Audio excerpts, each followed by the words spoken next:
എല്ലാ പ്രിയ പ്രേക്ഷകർക്കും ഹൃദയം നിറഞ്ഞ ഓണാശംസകൾ. ഐശ്വര്യത്തിന്റെയും സമൃദ്ധിയുടെയും നാളുകളിലേക്ക് നമ്മൾ കടക്കുകയാണ്. അത്തം മുതൽ തിരുവോണം വരെയുള്ള ഈ പുണ്യദിനങ്ങളിൽ, പ്രത്യേകിച്ച് ഉത്രാടം, തിരുവോണം, അവിട്ടം, ചതയം നാളുകളിലെ ഈ ആഘോഷവാരത്തിൽ 12 രാശിക്കാർക്കും കാത്തിരിക്കുന്നത് എന്തെല്ലാമാണ്? ഓണനാളുകളിൽ ആർക്കൊക്കെയാണ് ധനഭാഗ്യവും കുടുംബ സന്തോഷവും തൊഴിൽ മുന്നേറ്റവും തേടിയെത്തുന്നത്? മേടം മുതൽ മീനം വരെയുള്ള സമ്പൂർണ്ണ വാരഫലം നമുക്ക് നോക്കാം.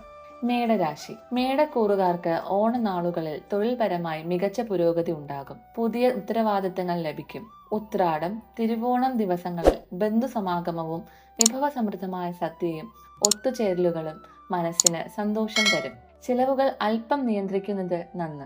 ഇടവരാശി. ഇടവക്കൂറുകാർക്ക് ഈ ഓണക്കാലം കുടുംബത്തിൽ സന്തോഷവും ആഹ്ലാദവും നിറയ്ക്കും. വ്യാപാരത്തിൽ ലാഭം വർദ്ധിക്കും. പൂക്കളം ഒരുക്കലും ആഘോഷങ്ങളും കൂടുതൽ ഉന്മേഷം നൽകും.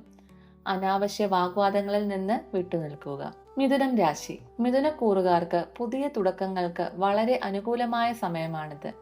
വിദ്യാർത്ഥികൾക്ക് പഠനത്തിൽ മികവുണ്ടാകും.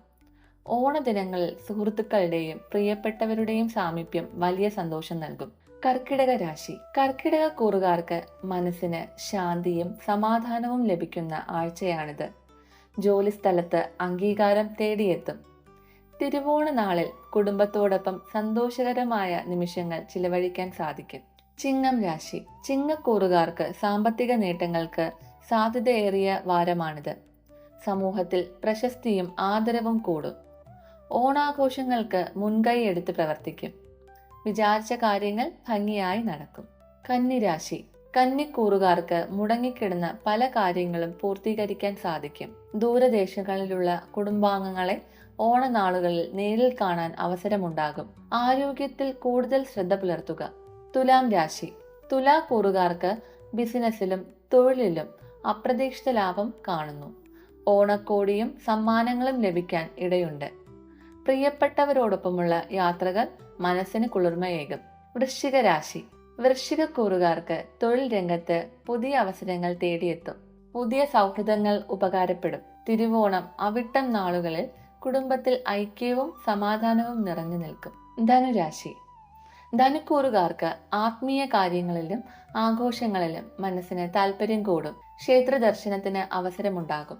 ഓണവിഭവങ്ങളും ഒത്തുചേരലുകളും കുടുംബ ബന്ധങ്ങൾ കൂടുതൽ ദൃഢമാക്കും.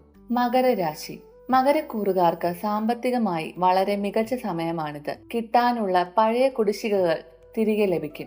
ഓണക്കാലത്തെ കഠിനാധ്വാനത്തിന് അർഹമായ അംഗീകാരവും ലാഭവും കൈവരും. കുംഭരാശി. കുംഭക്കൂറുകാർക്ക് പുതിയ അവസരങ്ങൾ വന്നു ചേരുമെങ്കിലും സംസാരത്തിലും സാമ്പത്തിക ഇടപാടുകളിലും സംയമനം പാലിക്കണം. ഉത്രാടപ്പാച്ചിലിലും ആഘോഷങ്ങളിലും മനസ്സ് പതറാതെ നോക്കുക. മീനം രാശി. മീനക്കൂറുകാർക്ക് പുതിയ തൊഴിലവസരങ്ങൾ തെളിയും. ദാമ്പത്യ ജീവിതത്തിൽ സ്നേഹവും സന്തോഷവും നിലനിൽക്കും. തിരുവോണ നാളിൽ കുടുംബത്തോടൊപ്പം ഒത്തുചേരുന്നത് മനസ്സിന് വലിയ ആശ്വാസം നൽകും. ഇതാണ് ഓണനാളുകളിലെ നിങ്ങളുടെ സമ്പൂർണ്ണ വാരഫലം. വീഡിയോ ഇഷ്ടപ്പെട്ടെങ്കിൽ ലൈക്ക് ചെയ്യാനും പ്രിയപ്പെട്ടവർക്കായി ഷെയർ ചെയ്യാനും മറക്കരുത്. കൂടുതൽ ജ്യോതിഷ വിഷയങ്ങൾക്കായി ചാനൽ സബ്സ്ക്രൈബ് ചെയ്യുക. വീണ്ടും എല്ലാവർക്കും സമൃദ്ധിയുടെയും ഐശ്വര്യത്തിന്റെയും തിരുവോണാശംസകൾ.